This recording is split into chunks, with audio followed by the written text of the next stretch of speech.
क्लीं गुरुदेवाय विद्महे प्रेमदाताय धीमहि तन्नो गुरु प्रचोदयात। मनुष्य जीवनर लाभ जेबे गोविंदे करे भाव।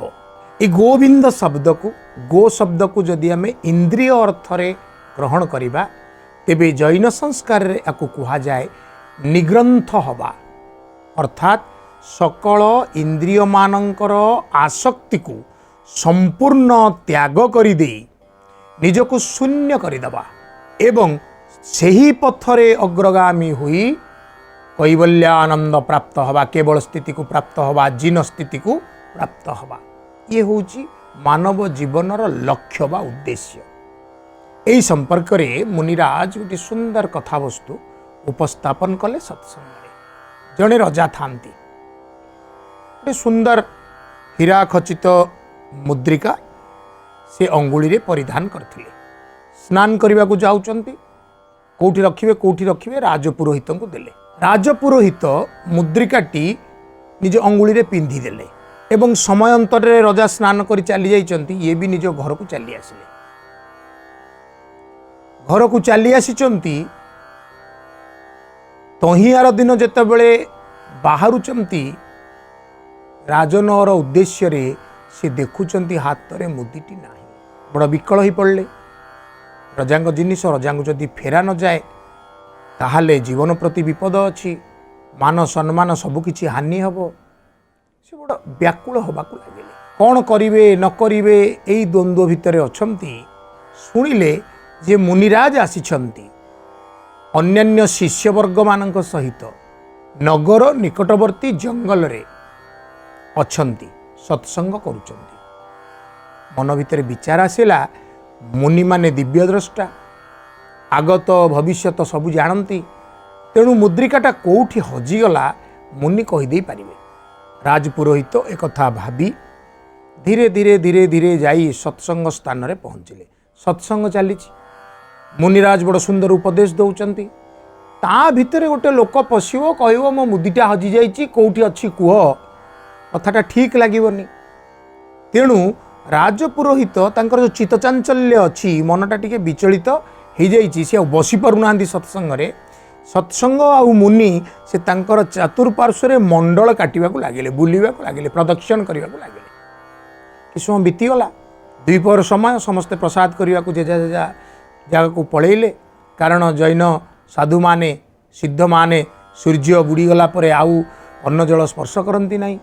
या मन को सही भावना आसला, कहला ये तो सूर्य अस्त हो गला परे स्वस्थान गमन करें कुआड़े चलीजे, या भेट मिल कि ना। तेणु ये पचारिदेवा दरकार। तेणु सी जाई मुनि को आस्थान आगे पहुँचीगले। मुनिराज तांको चाहिए आउ हसिले, कहले कौन मुद्रिका पाउन बोली बड़ विकल अछ। बड़ आश्चर्य हो गले। जानी आगत भविष्यत संपर्क रे मुनि जानती, तेणु से कहिबे। किंतु मु प्रश्न पचारिबा आगरु, मो मन कथा कहवा आगरु ये तार उत्तर कहले। आज्ञा आज्ञा, आपण बड़ दयालु लोक, मन कथा जानी आपण यथार्थ रे उपाय बतौचंती। कहतु कहतु ना, गतकाली जेतेबेले तुमे राजनगर रु फेरी थिलो, तुमे तेबेले तुम घरर पोखरी रे स्नान करिया को जाइथुलो, सेतेबेले अकस्मात मुद्रिकाटी तम हाथरू खसी फुटी पद्म फूल उपरे रही जाइए। से पद्म फूल पाखुड़ा उपरे एबे भी से मुदी सेमती थुआ है। मनर भाव को मनरे चापी राजपुरोहित दौड़िकी आसिले। घर पछपट पोखरी, पोखरी भितर जुआड़े से स्नान करते से दिगरे गले। पद्म फूलटे तारी भितर मुदीटी पाइले। मुदीटी को नहीं रजा को देदेले। आश्वस्त है मन, किंतु मनरे गोटे कथा रहिला, से केउ विद्या जो अपूर्व विद्या बल जनक मन भितर चली कथा को भी सहजरे जानी हुए। से विद्या जदि मते हासिल हो जाता ताहले आउ जो 10, 15, 25 पंडित अच्छा मुझे अलग हो जाती। मु अनन्य पंडित हो जाती, असाधारण पंडित हो जाती। मोर केते जश मान प्रतिष्ठा हमता। केवल यही राजसभा नुहे, आहरी राजसभा मु जश पाती। तेणु से चिंता कले जे मुनि ठारू से विद्याटा को हासिल करेंगे। पहुँचिले मुनि पाखरे। मुनि आहरी मंद मंद हसिले। कौन है आसबार कारण? आपण कौन जानी नाहंती मु सेई विद्याटी की हासिल करिया को आसीची जो विद्या बल रे आपण अन्यर मन कथा को जानी पारुचंती। जैन मुनि कहले कहले ए कथा केवल निग्रंथ मुनि माने ही हासिल करि परिवे, साधारण साधक साधारण व्यक्ति को हासिल करि परिबो नाही। ए कहानी रो परवर्ती भाग आमे सुनिबा, किंतु समयर आदेश रे आसंतु जने गवेषकंक ठारू जैन संस्कार संपर्क में दुई पद सुनिबा। एक्चुअली देश विदेश में सब जगह जैन धर्म है, लेकिन चूंकि आजकल की स्थिति में जो भौतिकवाद के कारण जैन का जो व्रत है उनको पालन करना बहुत मुश्किल लगता है लोगों को, इसलिए ऐसा उसका प्रचार प्रसार नहीं हुआ। दूसरा बात, जैन को एक मास फॉलोइंग के हिसाब से नहीं गया। मास इसमें वो जो फॉलोवर हैं, आज सबसे ज़्यादा शिक्षित, आज जैन धर्म पालन करने में शिक्षा 90% एंड प्लस गरीबी जीरो, से जैनिज्म में गरीबी जीरो। तो वो लोग क्या है, they cannot go to the masses, वो अपने अपने में सीमित है। पर कुछ जो और आगे नहीं बढ़ने के कारण कुछ जैन का ऑर्थोडॉक्सिज्म था कि हमको व्हीकल यूज़ नहीं करना है। कुछ हमारे मोस्ट ऑर्थोडॉक्स जैनिज्म है कि इवन लाइट यूज़ नहीं करना है, माइक यूज़ नहीं करना है। लेकिन अभी आसंता वर्ष में जैसा हुआ, आने वाले वर्षों में, कि जो तेरापंथ था उन्होंने अपना न्यू जर्सी में भी अपनी शाखा खोली और वहाँ पे भी जैन धर्म का पालन करते हैं। और मुझे आश्चर्य लगता है कि जैन धर्म का सबसे ज़्यादा जो अगर देखा यहाँ से भी ज़्यादा अच्छा इफेक्ट देखेंगे तो जो जैन समागम अमेरिका में होता है बहुत ज़बरदस्त होता है, और वो पालन भी हमारे यहाँ के लोगों से ज़्यादा अच्छे ढंग से करते हैं। पर मेनली इसका फैलाव नहीं होने का कारण यही है कि इसके रूल्स लोगों को बहुत स्ट्रिक्ट और कठिन लगे, कि आज की तारीख में जो हिंसा या व्रत या जिस तरह का पालन करना है वो कुछ ज़्यादा कठिन लगे, इसलिए इसका उतना प्रचार नहीं हुआ। लेकिन अब जो अणुव्रत का जो आंदोलन चला, कि आचार्य श्री तुलसी ने कहा कि जन जन तक अगर ये मैसेज नहीं जाए तो हमारा जो आज़ादी है वो आज़ादी नहीं है। विरति पूर्वर जो कहानी संपर्क में आम चर्चा करुले, लोभ आसिला मनरे ज्ञान आहरण करने राजपुरोहितंकर जो ज्ञान को आहरण करदेले से अन्य पंडित मान विशिष्ट हो, अति विशिष्ट, अन्यर मन कथा जानिबार कौशल। किंतु मुनि कौन कहले जे ए ज्ञान प्राप्त होगापाई तुमको निर्ग्रंथ होगाकू पड़िबो। निर्ग्रंथ मुनिर अर्थ कौन, वेश पर्यंत त्याग करिया पड़िबो, वस्त्र पर्यंत त्याग करिया पड़िबो, इंद्रिय आसक्ति त्याग करिया पड़िबो, जैन सिद्धांत जो 28 कार्यक्रम ताकू ग्रहण करिया पड़िबो, तदनुजाई दीक्षा ग्रहण करी सिद्धांत अनुजाई चलिया पड़िबो, संसार त्यागी बैरागी होगाकू पड़िबो। ये घर को फेरिले, घरे बंधु बांधव कुणिया कुटुंब पिला छुआ समस्त डकैले बसैले, कहले देख आउ तमे मो पे कांदीबनी, मन दुख करनी, गोटे विशेष सिद्धि पाई विशेष ज्ञान पाई मुझे निर्ग्रंथ मुनि होगाकू जाऊँगी, दिगंबर सन्यासी हेबी, किछि दिन रही, किछि दिन साधना परे जेतेबेले मते से ज्ञानटा मिलଯିव तत्क्षणात पलि आसबि, मो पे व्यस्त हेबनी, कांदीबनी। घर लोक कौन प्रकार बुझाबुझी करी, बंधुबांधव बुझाबुझी करी घर छाड़िले, घर लोक तथापि विकल हेले, कहले देख ज्ञान लाभ करने पर्यंत तमें सन्यासी, तापर तमें गृही, तेणु तत्क्षणात घर को फेरी आसो, एक मन रखी था। ये गले मुनि पाखे पहुँचले, मुनि तो सबू जानती, मुनि पाखे पहुँचले जे कपटरे ज्ञान लाभ करने आसीचंती से कथा भी मुनि जानती, किंतु मुनि तांको दीक्षा देले, कारण मुनि भविष्यत कौन जानती। राजपुरोहित दीक्षा नेले, दीक्षा नहीं दिना केते जाइची मुनि पाखे पहुँची कहले आ मु तो दीक्षा नहीं गली, आपण मते से विद्याटी शिखई दिंतु, मुझे विद्याटी शिखीगले मु मोर बाटर चलीजी।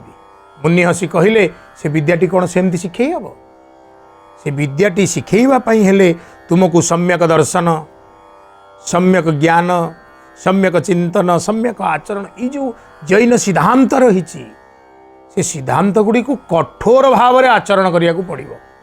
यांकर तो लोभ लगी, मु विशिष्ट ज्ञान पाइबी, विशेष ज्ञान, तेणु जाई आचरण करने को लगिले। किंतु जेतेबेले से गोटी गोटी करी यही सुंदर आचरण गुड़िक अनुसरण करने को लगिले, प्रथम अनुयोग रे से कथा अनुसरण कले। जैन धर्म रे जिते कथा आलोचना होती पढ़िले शुणिले जानिले आलोचना कले।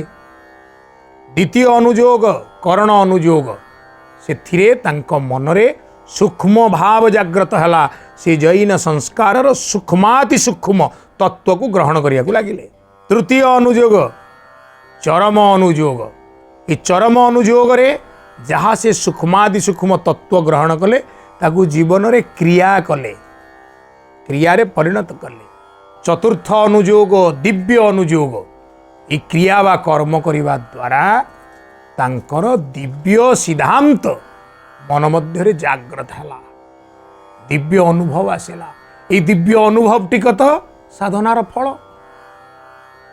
एबे से व्याकुल ही बुझिले जे जो साधारण टिकक ज्ञान लाभ पाई से व्याकुल होउथुले सेथिरे तांकर किंचित लाभ होइता। 5-25 लोक ताली मारी कहितांदे केड़े चमत्कार लोकटे मन कथा कहि दउची अन्य मानकर, किंतु सेथिरे तांकर आत्मकल्याण ही न थांता, कैवल्यानंद प्राप्त ही न थांता, से जीर्ण होई पारि न थांते। वर्तमान जैन सिद्धांत सारर सुंदर कथावस्तु को आचरण करी प्रथम अनुघोष रे कथा, करण अनुघोष रे सूक्ष्म भाव, चरम अनुयोग रे से क्रिया एवं दिव्य अनुयोग रे सिद्धांत को अनुभव करी से कैवल्य प्राप्ति हो गले, केवल प्राप्ति हो गले, उत्तम जैन साधु हो गले। तांक मनरे संपूर्ण वैराग्य घर करिगला। गोटे चमकप्रद ज्ञान लाभ पाई आसीथिबा राजपुरोहित साधु जनक एबे प्रकृत जीवनर लक्ष्य आउ अर्थ को बुझी पारिले। जीवन गदगद हो गला, धन्य हो गला। एबे सूर्यमित्र नामक से राजपुरोहित जड़े उत्कृष्ट मुनिराज होई आत्मार दर्शन पाई, निजस्व कल्याण पाई, मानव जीवनर लाभ पाई, गोविंद लाभ पाई आमे जदि कहिबा आम भाषा रे गाँ गाँ अंचल अंचल पुर पल्ली बुली ए कथार प्रचार प्रसार कराइले। समय जड़े गवेषक ठारू 2 पद कथा शुणिबार। अनुव्रत आमर जो रही अनुव्रत रे आमर श्रावकाचार आचार दे गले। आचार मीन्स आमर तार अर्थ होची जे आमे केमिति आम जीवन शैली करिबा, आमे जीवन शैलीटा केमिति हबो सेटा लगी आमको एटा होची गोटे आमर प्रोग्रेस, गोटे आमर उन्नति होची।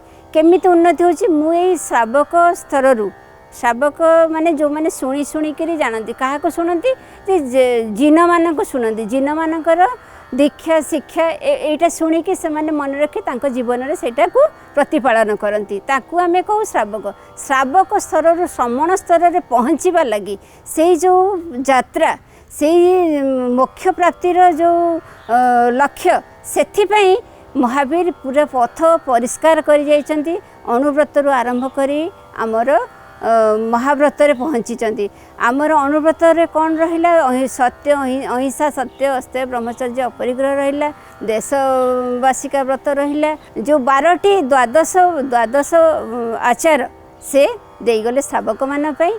28टी आमर नियम देले श्रमण मान पई। धीरे धीरे से प्रतिमा ताकू कह जाउछि, जो स्टेजेस ऑफ डेवलपमेंट को प्रतिमा कह जाउछि। प्रतिमा गुड़ाक जितेबाला होउछि गोटे गोटे से माने ऊपर को जाउछन्ति, व्यसन को परित्याग करूछन्ति।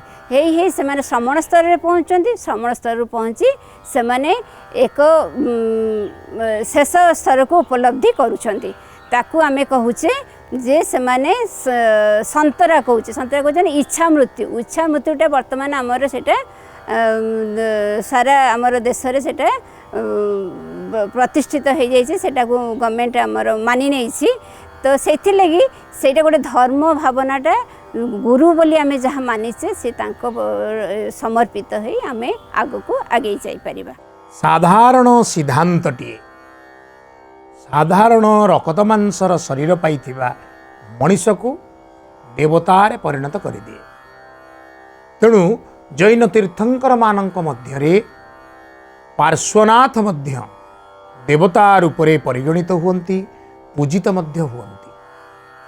एई पार्श्वनाथंक कथा आजिर अध्याय रे आमे टिके स्मरण करिबा। दुई भाई थांती, कमत मरुभूति।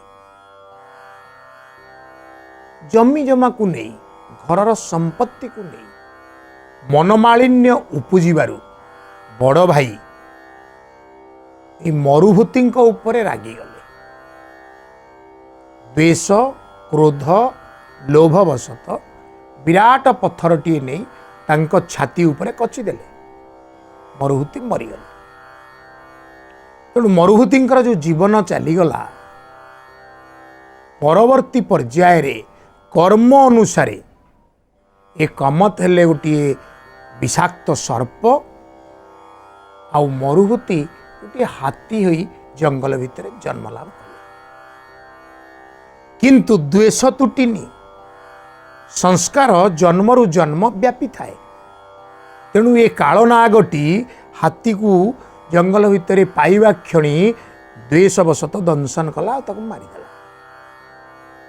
ताले कौन हम ना सापटीर नरक गति है एवं ए हाथी तार जीवन भितर जो सुंदर आचरण करिथिला सेथि जोगु से गोटे देवतारे परिणत है।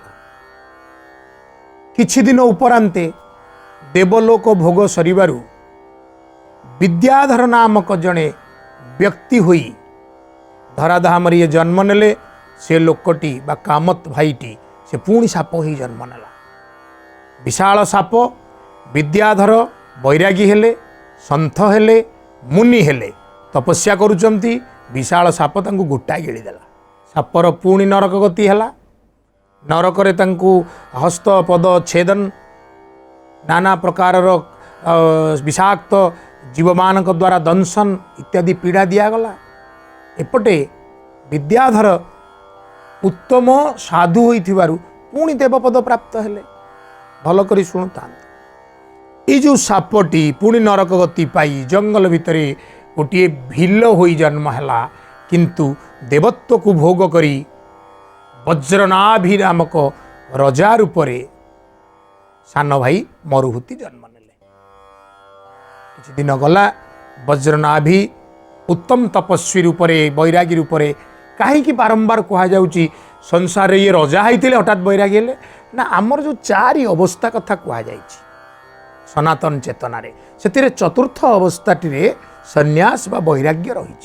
तेणु जैन धर्मर संस्कार रे मध्य सन्यास ग्रहण करिबा, गृहत्यागी हवा, वैराग्य हवा एवं वैराग्य को ग्रहण करी जीवन को भगवान का सहित केवलानंद रे जोड़ी दबा, ए प्रकार भावना मध्य प्रचलित अछि। आसंतु जने सिद्ध साधकंक ठारू दुई पद सुनिबा। मनुष्य तार दैनंदिन जीवन रे जो नीतिगत जीवन बंचुची से नीति भितर केउ केउ नीति को से संपूर्ण भाव में व्रत रूप से पालन करने दरकार। संपूर्ण सत्य आधारित नीतिगत जीवन को व्रत भाव में से केवल ग्रहण करने दरकार। से सब नीति गुड़िक विषय आम आलोचना करवा। तांकु पंच महारत्न बोली कह जाए। प्रथम होउची अहिंसा। अहिंसा होउची परम धर्म। जगत रे काहार प्रति हिंसात्मक आचरण, हिंसात्मक विचार, हिंसात्मक चिंता, हिंसात्मक भावना मन को न आनिबा होउची अहिंसा। अहिंसा होउची काय मन वाक्य रे अन्न काहा मन रे दुख न दबा एवं अन्न काहार क्षति न करिबा, अन्न काहा प्रति हिंसा आचरण न करिवार भाव को कह जाए अहिंसा। ये होउची जैन धर्मर गोटे महान नीति। तापरे सत्य। सत्य काय मन वाक्य रे सत्य पालन करिबा। सत्य होउची जगत सत्य, जगत मध्य आमे सत्य एवं आत्मा सत्य, आत्मार अधोगति सत्य, आत्मार मुक्ति सत्य। ये समस्त सत्य भितर आमे सत्य को ही खोजिबा। कौन प्रकार असत्य जीवन, असत्य विचारधारा मन को न आनिबा होउची सत्य।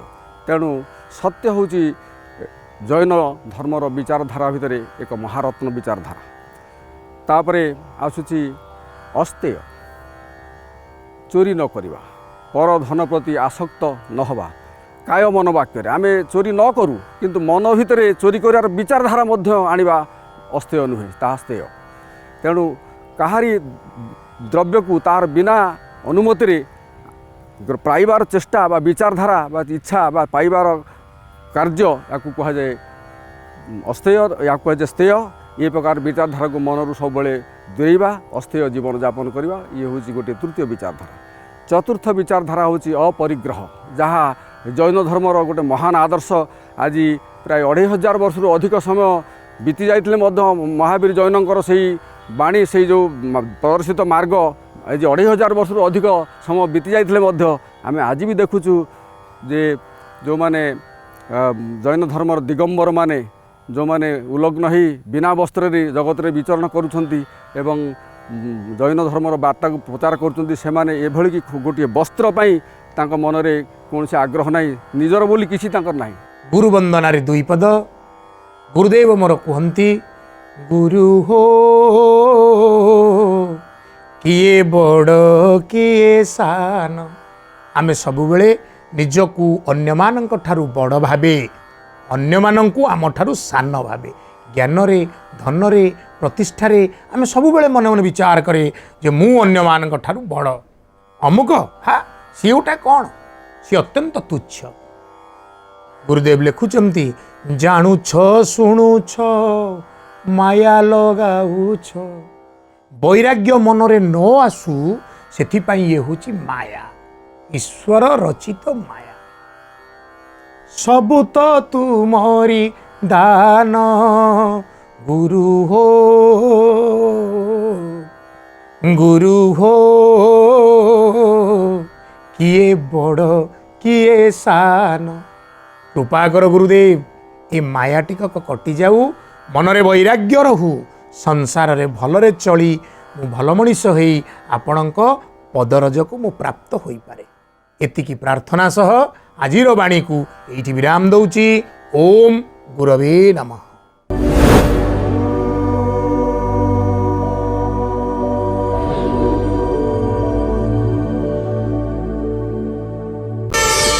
प्रार्थना आम आनंदर उत्स।